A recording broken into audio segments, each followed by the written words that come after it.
Mina Kim, thank you for being on Crossroads. Good to have you on. Thank you for having me. It's an honor. I, of course, spoken to your event, Build Up Korea, in Korea recently. And Yes. since then, things have gotten pretty interesting in Korea, it seems. And a lot of Americans trying to make sense of it. Martial law was declared by your president. That's They're right. trying to remove him from office now. Uh-huh.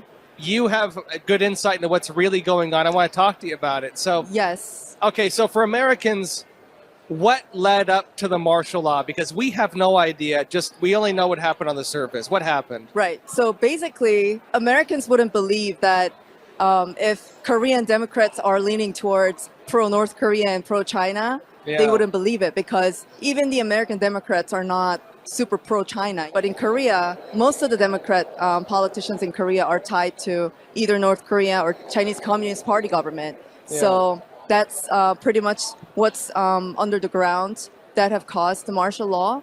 And our president has known about that since he became the president, and then he wanted to expose it. But since our government right now is the opposition party is the majority party, he couldn't do much. So he had to declare the martial law to drive out all the anti-state forces. Yeah. Yeah. Well, you know, when I was doing some reporting in Korea, I was looking into Chinese subversion, and I was shocked, actually, that the political debate in South Korea is really like, do they want to align with China and North Korea, or do they want to align with the United States? Exactly. And that's one of the biggest political issues there, from what I understood. Is this? That's very true. I came in from outside, so that's what I gathered. But is that really what it is? That is very true, 100% true. And the media doesn't talk about it, because our mainstream media is also very left-leaning.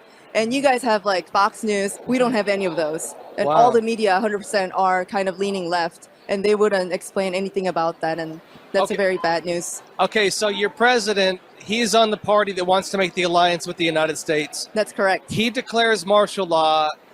When we're watching from the outside, it looked like he was preventing Congress from going and voting to end martial law.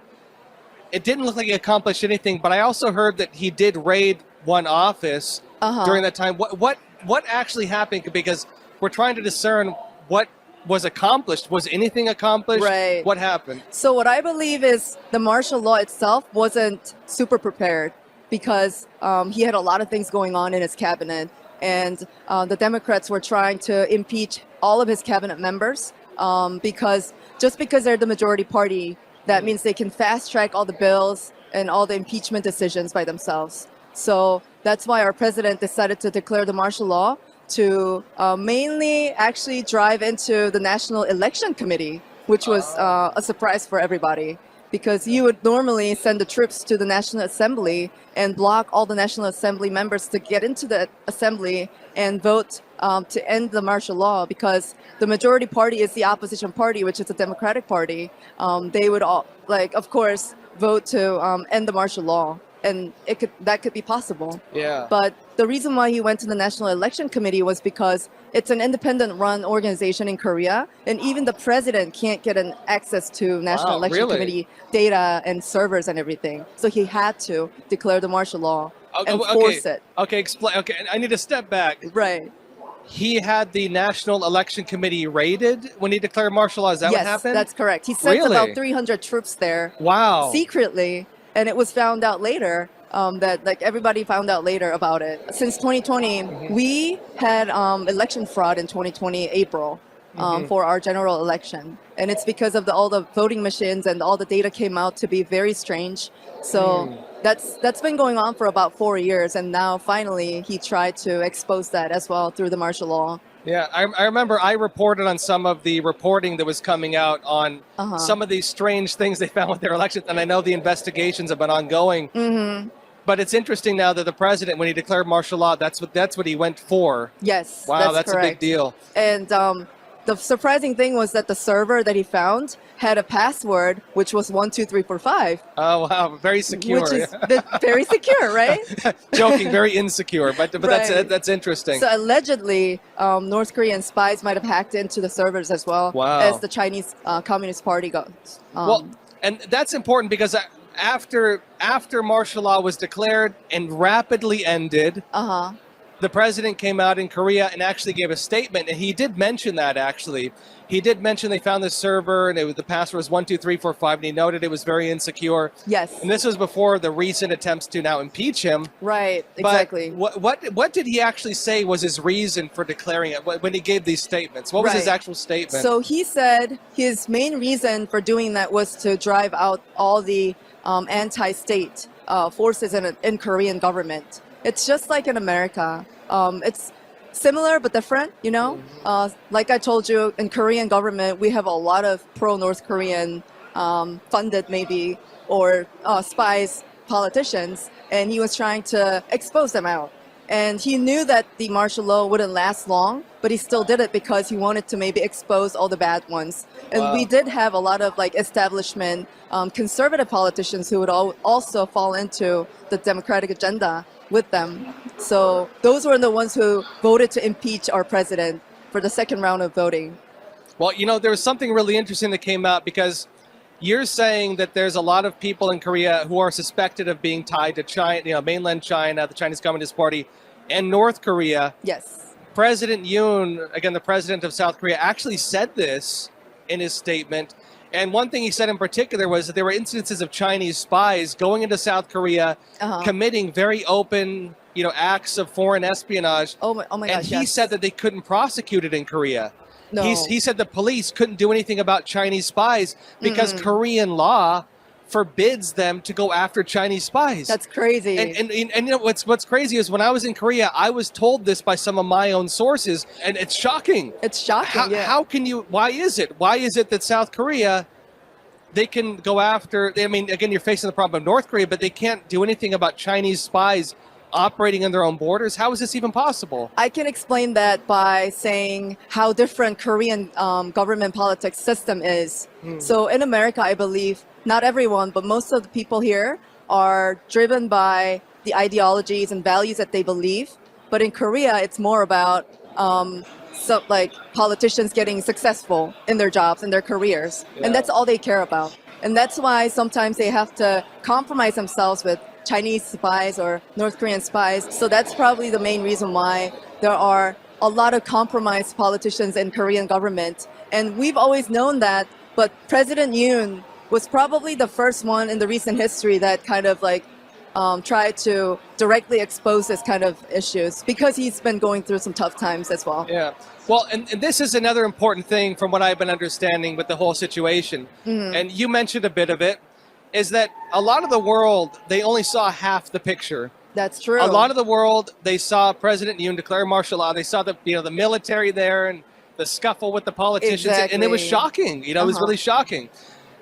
The other side of it, though, that is not being shown to the world is what your president was also saying. His allegation is that he says they're trying to prevent his investigations by using their power in government to impeach the people Yes. who are investigating them. Exactly. That's accurate. And Democrats were trying to defund all the budgets that was set to prosecute their candidate who's a criminal. So that was one of the triggers that, you know, caused President Yoon to declare the martial law as well. But this is important because essentially the allegation is the current incumbent president is saying that the other side is trying to overturn his government. Exactly. But the argument most of the world is hearing is that he is trying to overturn theirs, right? Exactly. And That's so, right. And so both are accusing the other, but people are only hearing one half of it. It seems. Yes, it's because it's just like American media. When we hear the U.S. news from Korea, we hear the same half side of the news from America. I think it's the same thing what's happening in Korea right now. It parallels what happened in America, especially in 2020 and 2021. And I would say whatever you are hearing from the American news about Korea is very left-leaning and it's very biased. So you should definitely try to look into a different side and look at it as in a worldview of the conservative point of view. Well, you know, it's stuff most people here have no way of knowing because the only sources are just one side of the picture, it seems. Exactly, which is very sad. Yeah. Yeah. Well, I want to talk about one other thing, which is kind of what's happening right now as we speak. The president is risking getting pushed out. He's being impeached. They voted to impeach him. Exactly. But from what I understand, there's a court process now that basically in the courts. Yes. You mentioned that he had some of the election system stuff taken. Is there an actual criminal investigation? Is this actually looking into the whole picture of the evidence, or is it just looking into him? What is happening with the current investigation? So currently, we can't see the full picture because we don't know what President Yoon actually has and not have. So we will have to wait until the hearing, the court hearing, which he will have in a few weeks at a constitutional court. That's the last phase, last procedure before he gets impeached or not get impeached. The decision will be made by the 6 judges of Korea. Wow. And so I guess now Donald Trump is coming into office. I assume Korea is going to be a big focus for him. Yes. Where do you see things going? I mean, if President Yoon gets impeached, what happens? If he doesn't, what happens?